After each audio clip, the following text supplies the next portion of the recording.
we meet Sir Miles Axelrod as the all-in-all schemer in Cars 2. What? Me? But for most of the film, his true identity and intentions are hidden behind the evil workings of his right-hand man, Dr. Zundapp, and his lemon car cartel, who continuously attempted to sabotage the World Grand Prix that was organized by Axelrod. Yep, Sir Axelrod was a complicated car and a very sneaky figure for the entire movie, especially with his all-in-all project that was actually a front for a bigger loot.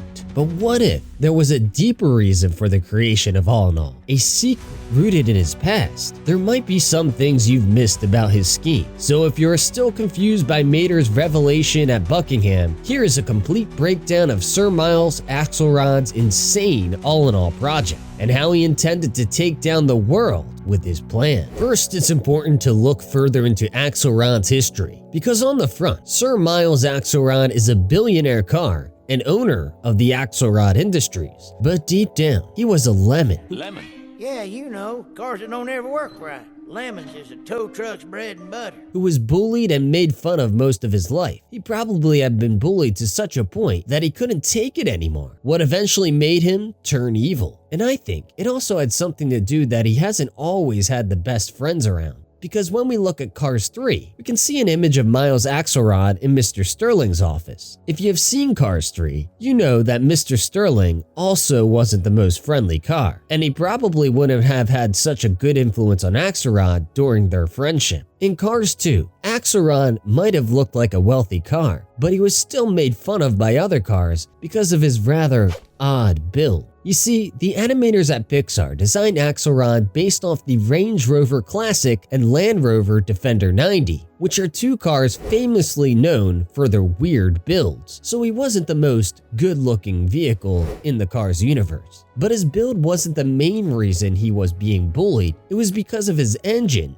It was terrible. He couldn't control his leaking, and his engine kept on breaking down, so they all started to call him Lemon. However, Sir Axelrod's worldwide fame was from his numerous attempts to travel around the world without a GPS. But unfortunately, according to Mel Dorado, the reporter and host of the 14 Gold Fender winning talk show, The Mel Dorado Show, Axelrod ran out of fuel in the forest and lost contact. So it was concluded that he had died. Me? A month later, however, Axelrod returns looking clean and not like he had been lost for a month. But what is most interesting is his new build. Completely transformed to an electric car, he now ran on fuel that, according to him, was made of natural elements. Apparently, being stranded in the rainforest without fuel forced him to be innovative enough to produce his own clean-burning fuel, which was marketed as sustainable, reliable, and safe,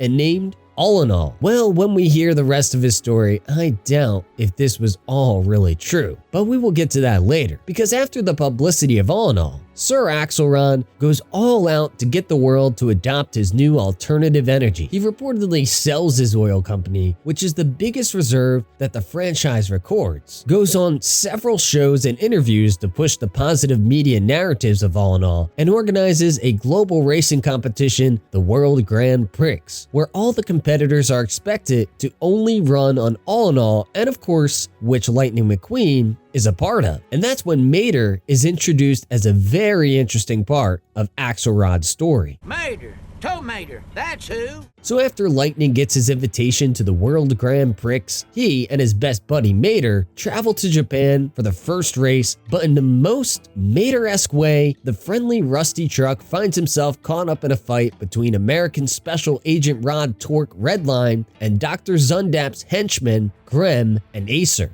In the middle of the fight, Redline transfers his tracking device to Mater, and he is mistaken by the British spies for Redline. In order for a race car to take part in Sir Axelrod's World Grand Prix, there was one simple rule: all participants had to run on his alternative fuel, Allinol. You see, even though Allinol was pushed as the energy game changer for the Cars universe, in reality, It was just ordinary gasoline that had been disguised as clean. And what was even scarier about Allinol was how dangerous it was to cars that ran on it. When Allinol is exposed to an electromagnetic pulse, it expands until it eventually explodes. This theory was revealed by Dr. Zundapp shortly after he executed Redline. And during the first race in Tokyo, 3 cars blew up after Grem and Acer ignited them with a camera. During the second race in Italy, there was another incident of race car explosion, and questions began to arise about the reliability of this alternative energy. Because of the distrust for Allinol in the media, Axelrod lifts the requirement to use Allinol in the final race in London because of the safety concerns. But McQueen decides to keep racing with Allinol because he thought Axelrod was his friend, and this made him the next camera target of the Lemons during the final race in London. However, when the race starts, McQueen doesn't blow up even with the camera flashes. He is somehow defective to the electromagnetic pulse. Well, luckily for McQueen, it did seem that he also had some real friends, because Sarge secretly substituted Lightning's Allinol for regular gasoline, because he never trusted this weird Allinol fuel. But while McQueen was busy preparing for his last race, he didn't know that Mater was taken by the Lemons. While Mater was hanging in the big Bentley, the Lemons that were helping Professor Zundapp were preparing to take McQueen out. But of course, this didn't work, because McQueen wasn't racing on Allinol. So they told Mater they were going over on Plan B.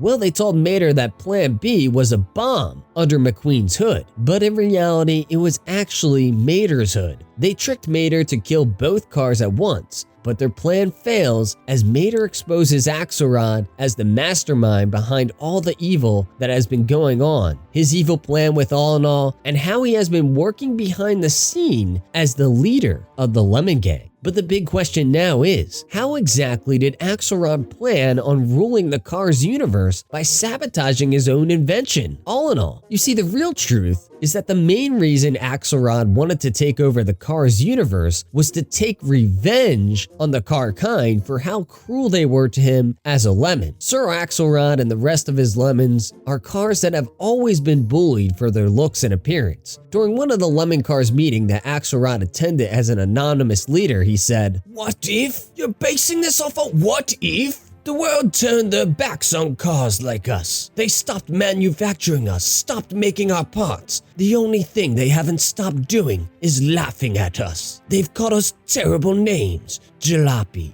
rust bucket, heap, clunker, junker, beater, wreck, rattletrap, lemon.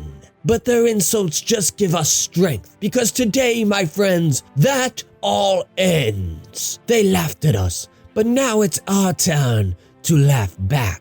The main reason for all this evil was to take revenge on the cars that made fun of the Lemons. And if there were any cars good looking enough to mock other cars, it would have been race cars, which is why Axelrod organized the World Grand Prix.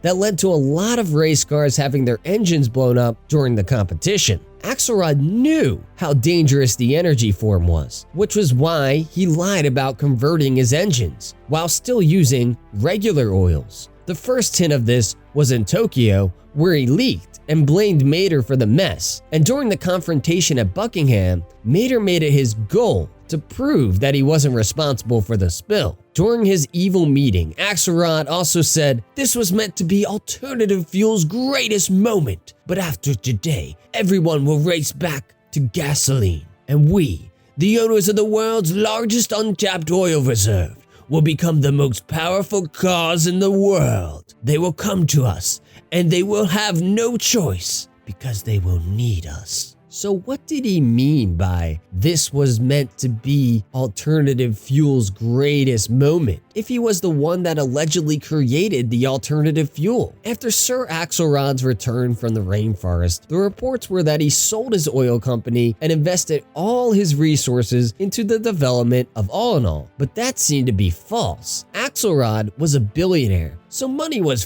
far from an issue for him, so he might have faked a report of him selling his oil company so that he still holds onto the control of the reserve when his Allinol eventually fails. At the same time, Axelrod could have actually sold his oil company, but to the Lemon Gang, which he secretly ran for most of the movie. So either way, he still had what he always wanted: control of the most important commodity in the world, and a solid leverage to use as a tool for his revenge. Well, it is safe to say that Sir Axelrod was a terrible car and a great liar. Got to be crazy. But what do you think? Would he have done this if he wasn't bullied? Could Sir Axelrod and Mr. Sterling be connected? Or is there another reason his image stands in Mr. Sterling's office? Let me know your thoughts in the comments below, and don't forget to subscribe for more cars videos. See you in the next one.